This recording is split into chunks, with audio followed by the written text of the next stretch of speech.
Everyone, कैसे हैं आप सभी। आई होप अच्छे होंगे। मैं हूं राहुल एंड स्वागत करता हूं आप सभी का हमारे इस चैनल HR ट्यूटोरियल्स में। गाइस, हम लोग क्लास 8 का साइंस पढ़ रहे थे, जिसमें हम लोग चैप्टर नंबर 7 स्टार्ट किए थे और हमारे चैप्टर का नाम क्या था, मेटल्स एंड नॉन मेटल्स। इस चैप्टर में मैंने आपको already metals and non metals का फिजिकल प्रॉपर्टीज समझा दिया है। आज हम लोग इस चैप्टर का लास्ट टॉपिक देखने वाले हैं, जो कि हमारा होगा नोबल मेटल्स। यानी नोबल मेटल्स क्या होते हैं, आज के इस वीडियो लेक्चर में हम लोग ये सीखने वाले हैं। वीडियो को स्किप मत करना, इसको एंड तक देखना, आपको कॉन्सेप्ट अच्छे से समझ में आएगा। वीडियो अगर आपको समझ में आ जाए तो हमारे चैनल को सब्सक्राइब कर देना एंड बेल आइकन पर प्रेस करना, ताकि मैं जब भी वीडियो अपलोड करूं उसका अपडेट आपको मिलता रहे। चलो समझते हैं हम लोग हमारा आज का टॉपिक। देखो, टॉपिक है हमारा आज का नोबल मेटल्स। यानी नोबल मेटल्स क्या होते हैं, हम लोग इसे समझते हैं। नोबल मेटल्स, देखो हम लोग नोबल मेटल्स किसको बोलते हैं, ऐसे मेटल्स जो किसी दूसरे एलिमेंट के साथ रिएक्शन नहीं करते, ऐसे मेटल्स को हम लोग क्या बोलते हैं, नोबल मेटल्स। समझ में आ रहा है। जैसे मैं आपको एग्जांपल से समझाता हूं, पहले आप इसे एग्जांपल देख लो। जैसे अगर मैं बात करूं गोल्ड का, गोल्ड हो गया तुम्हारा, सिल्वर हो गया, ठीक है, प्लेटिनम हो गया, प्लेटिनम, प्लेडियम, प्लेडियम एंड अगर मैं बात करूं रोडियम की, तो देखो ये ऐसे एलिमेंट होते हैं जो किसी दूसरे एलिमेंट के साथ रिएक्शन नहीं करते। यानी इन एलिमेंट्स का रिएक्शन ही नहीं होता किसी अनदर एलिमेंट के साथ। समझ में आ रहा है। ऐसे मेटल्स जिनका किसी दूसरे एलिमेंट के साथ रिएक्शन नहीं होता, ऐसे मेटल्स को हम लोग बोलते हैं नोबल मेटल्स। आपने कभी क्या एग्जाम्पल में, जिसे समझो आपने देखा है कभी, जो हमारा गोल्ड होता है जिसका सिंबॉलिक फॉर्म Au होता है। Au का मतलब होता है ऑरम, जो कि एक ग्रीक वर्ड है। समझ में आ रहा है। इसको हम लोग क्या बोलते हैं, गोल्ड। गोल्ड का रिएक्शन आपने देखा है किसी ऑक्सीजन के साथ? नहीं। ये इसके साथ रिएक्शन करके कोई दूसरा एलिमेंट या फिर कोई दूसरा कंपाउंड बना ले, ऐसा कभी होता है? नहीं। यानी हमारे ये जितने भी मेटल्स है, ये सब के सब क्या है, एक प्रकार के नोबल मेटल्स। और ये सब क्या होते हैं, किसी दूसरे एलिमेंट के साथ रिएक्शन नहीं करते। ऐसे एलिमेंट जो किसी दूसरे एलिमेंट के साथ रिएक्शन नहीं करते, ऐसे एलिमेंट को, यानी ऐसे मेटल्स को हम लोग क्या बोलते हैं, हमारा नोबल मेटल्स। समझ में आ गया। एक चीज और बात करूं मैं, जो हमारा गोल्ड होता है, यानी जो हमारा सोना होता है, ये 24 कैरेट का होता है। आपने सुना भी होगा ये नाम, 24 कैरेट का। यानी हमारा जो सोना होता है कितने कैरेट का होता है, 24 कैरेट का। अगर कोई भी हमारा गोल्ड है, अगर ये 24 कैरेट का है, तो इसको हम लोग बोलते हैं प्योर गोल्ड। समझ में आ रहा है। यानी हमारा प्योर गोल्ड जो होता है वो 24 कैरेट का होता है, जबकि हमारे मार्केट्स में जो सोना वगैरह हमें मिलता है ये 22 या फिर 23 कैरेट का होता है, इससे भी कम कैरेट का होता है। लेकिन प्योर गोल्ड हमारा जो होता है वो कितने कैरेट का होता है, 24 कैरेट का, यानी 24 कैरेट्स का, जिसमें 100% तुम्हारा क्या होता है, पूरा गोल्ड होता है। समझ में आ गया। और 24 कैरेट का अगर कोई तुम्हारा गोल्ड है तो वो नेचर से हमें सॉफ्ट फॉर्म में मिलता है। समझ में आ रहा है। जो कि एक बिस्किट शेप में हमें मिलता है। समझ में आ रहा है। आपने देखा होगा बिस्किट शेप में, मूवी वगैरह में देखा होगा, जिसको हम लोग बोलते हैं गोल्ड बिस्किट। समझ में आ रहा है। तो क्या होता है, तुम्हारा पूरा 24 कैरेट का होता है। क्लियर हो गया। तो प्योर गोल्ड हमें कितने कैरेट का मिलता है, 24 कैरेट का, जो कि पूरा एक सॉफ्ट होता है, यानी काफी नरम होता है। अगर आप देखो कि इस बिस्कुट को तोड़ने की कोशिश करोगे तो हाथों से आपके टूट जाएगा। समझ में आ गया। तो ये कॉन्सेप्ट है तुम्हारा नोबल मेटल्स का। अब हम लोग बात करेंगे कि हमारा जो नोबल मेटल्स होता है ये कहाँ कहाँ पे यूज होता है, यानी यूज ऑफ नोबल मेटल्स।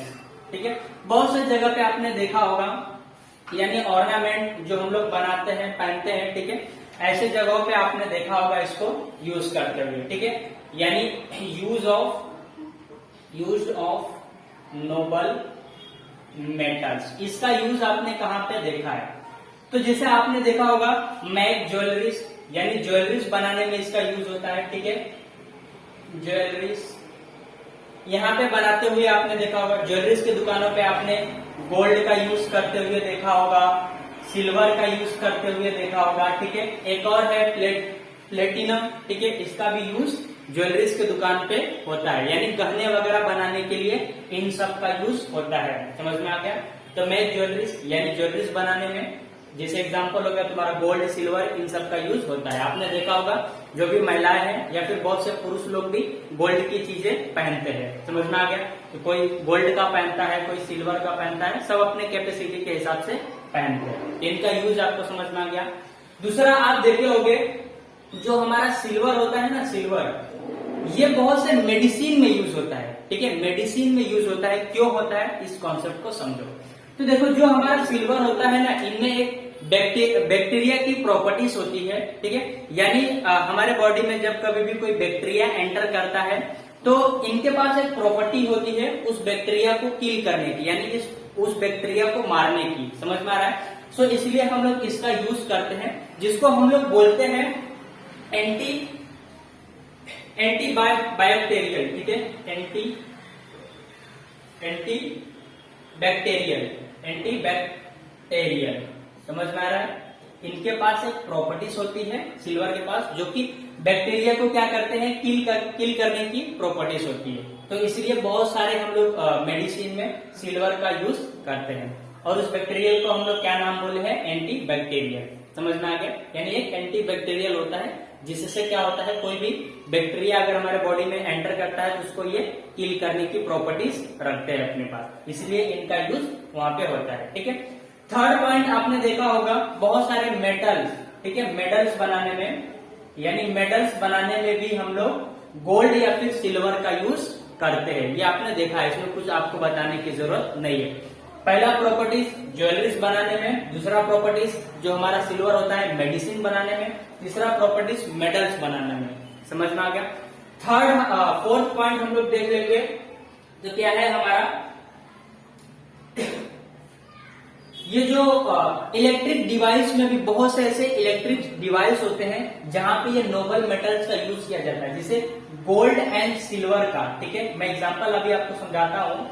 देखो आपके घर में जो मोबाइल होते हैं, लैपटॉप होते हैं, समझ में आ रहा है, उनके वायर जो होते हैं ना, मतलब बहुत से छोटे छोटे वायर जो मोबाइल में या फिर लैपटॉप में यूज करते हैं, तो जो हमारा इलेक्ट्रिक डिवाइस होता है ना, वो गोल्ड या फिर सिल्वर का मोबाइल में हम लोग लगाते हैं। समझ में आ रहा है? इलेक्ट्रिक डिवाइस में तो गोल्ड एंड सिल्वर का यूज उसमें किया जाता है। अब ऐसा मत करना कि मोबाइल को फोड़ के हम लोग क्या करें, गोल्ड का एंड सिल्वर का जो भी है वायर वो निकाल लें, ऐसा नहीं होता। वो पूरा प्योर 24 कैरेट का नहीं होता। समझ में आ रहा है? उसकी कैरेट बहुत कम होती है, अगर आप वो निकाल भी लोगे तो आपको उतना बेनिफिट नहीं मिलेगा उसको। समझ में आ रहा है? मतलब बहुत ही हल्का होता है, कहने का मतलब ये यूज होता है लेकिन बहुत ही हल्का होता है, तो आपको उसको निकालने का कोई मतलब नहीं होगा।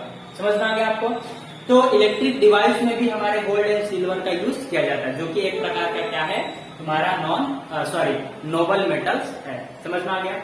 एक और है चीज, कैटलिस्ट में इसका यूज किया जाता है, यानी जब कभी कोई रिएक्शन होता है, ठीक है, तो उसके प्रेजेंस में हम लोग इसका यूज करते हैं। इसका नोबल मेटल्स है, जैसे रुबेडियम होता है, ठीक है, ऐसा जब कभी रिएक्शन करते हैं तो कैटलिस्ट के रूप में इनका हम लोग यूज करते हैं। समझ में आ गया? तो यूज ऑफ नोबल मेटल्स जो होता है कॉन्सेप्ट समझा आपको, ठीक है। एक बार फिर से पूरा रिवाइज करा देता हूँ। ज्वेलरीज में इसका यूज करते हैं, मेडिसिन में करते हैं, ठीक है, जो हम मेडल्स वगैरह बनाते हैं, ठीक है, उस मेडल्स में भी हमारा इनका यूज होता है। और लास्ट पॉइंट हमारा क्या था, कैटलिस्ट के रूप में भी इनका हम लोग यूज करते हैं। समझ में आ गया? पूरी प्रॉपर्टीज 5 थे, ठीक है, 5 पॉइंट्स इसमें बता के रखा था, 5 पॉइंट्स आपको समझ में आ गए होंगे। अब हम लोग हमारा एक टॉपिक और देखेंगे, जो कि क्या है, प्योरिटी ऑफ गोल्ड, यानी गोल्ड की प्योरिटी के बारे में हम लोग बात करने वाले हैं। तो आपको मैंने ऊपर के टॉपिक में ही बता दिया कि जो हमारा प्योर गोल्ड होता है वो कितने कैरेट का होता है, सो 24 कैरेट का होता है। पहले मैं हेडिंग डाल लेता हूं, प्योरिटी ऑफ गोल्ड, ठीक है। इसकी बात करता हूं मैं, तो मैंने आपको पहले बता दिया हमारा जो प्योर गोल्ड होता है, प्योर गोल्ड होता है वो कितने कैरेट का होता है, 24 कैरेट का होता है, ठीक है। अगर कोई गोल्ड हमारा 24 कैरेट का है, मतलब वो 100% क्या होगा, गोल्ड होगा। समझ में आ गया? और ये कैसे होंगे, बहुत ही सॉफ्ट होंगे। अगर मैं आपको इसी गोल्ड की बात करूं, अगर 22 या फिर 23 कैरेट की बात करूं, तो इसमें जो गोल्ड की मात्रा होती है ये आपको बता के रखना है आपके बुक में 91.66%, यानी इतने परसेंट ही उसमें गोल्ड होंगे, बाकी जो तुम्हारा 8 और 9% है वो किसी दूसरे एलिमेंट का मिक्सचर होता है। मैं आपको समझाऊंगा अभी आगे के टॉपिक में कि किसका मिक्सचर होता है। समझ में आ गया ये कॉन्सेप्ट। आपने 22-23 कैरेट का सोना देखा होगा, 18 कैरेट का भी सोना आपने देखा होगा, यानी ज्वेलरीज दुकानों पे जो यूज करते हैं ये नॉर्मल 22 का ही होता है, 22 या फिर 18 कैरेट का होता है। और अगर 18 कैरेट का आपका कोई गोल्ड है तो उसमें गोल्ड की जो मात्रा होती है उसका परसेंटेज आपको बताया है 75%, यानी वो 75% उसमें गोल्ड होगा, बाकी कोई दूसरे एलिमेंट का क्या होगा वो मिक्सचर होगा। समझ में आया आपको कॉन्सेप्ट समझा? तो नॉर्मली आपके बुक में और भी बता के रखा है, बट नॉर्मली हमको 18% तक का ही देखने को मिलता है। समझ में आया? जो हमारा गोल्ड होता है 18% तक का ही हम लोग यूज मतलब 18 कैरेट का ही हम लोग गोल्ड यूज करते हैं। समझ में आ गया? पहले के समय में होता था, बट आज के जमाने में बस 18 कैरेट तक ही यूज होता है। क्लियर हो गया?